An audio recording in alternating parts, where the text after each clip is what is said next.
Faut savoir maîtriser le wheeling, c'est pas évident, il n'y a pas grand monde qui arrive. J'ai eu un peu de mal au début aussi, puis après une fois qu'on trouve le coup, ça va tout seul. Donc le principal, bon, c'est déjà savoir vraiment maîtriser ses freins. Ça c'est bon pour tout, mais pour le wheeling c'est essentiel. C'est avoir une sensibilité au niveau de son frein vraiment idéale. Donc il ne faut pas avoir des freins trop brutaux, il faut être vraiment doux, il faut vraiment avoir du feeling autour de son doigt parce que c'est ça le principal. Donc ce qui est important, bon, déjà, c'est d'avoir un minimum de vitesse. Là, j'étais un peu lent. Et hop, on lève, on tire d'un coup. Et après, tout se passe au frein et avec les genoux. Donc là, tu pars.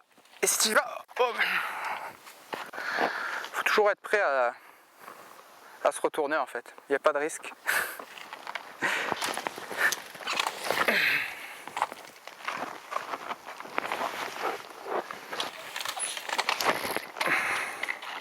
Donc une fois qu'on maîtrise son feeling avec le frein arrière, il faut pouvoir réussir à tenir le balancier. Donc il y a le truc gauche-droite, mais il y a aussi avant-arrière. Quand on part en avant, il ne faut pas hésiter à mettre un petit coup de pédale. Donc ça c'est obligatoire. Il ne faut pas le mettre trop fort parce que sinon on va de suite se retrouver sur l'arrière et là il va falloir freiner trop brutalement et on va repartir. Donc en fait un petit peu la maîtrise du truc, c'est qu'il faut mettre des petits coups de pédale, vraiment sentir autour de l'équilibre, mettre un petit coup de pédale, un petit coup de frein et juste pour se centrer en fait. Si on descend trop bas, on va mettre un trop gros coup de pédale, on va se retrouver trop sur l'arrière, du coup on va freiner trop fort et ça va être trop brutal et forcément on ne va pas y arriver.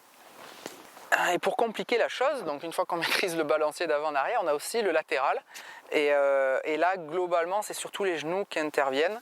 C'est vrai qu'on a tendance à... Enfin, en tout cas, moi j'ai tendance à rattraper mon équilibre avec les genoux. On peut le faire un peu avec le guidon aussi, avec la roue.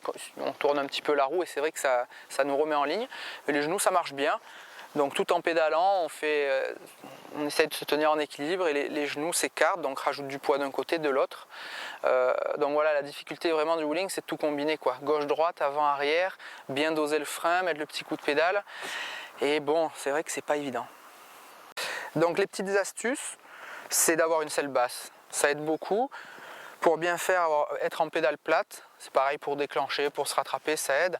Et après, c'est des heures et des heures et des heures.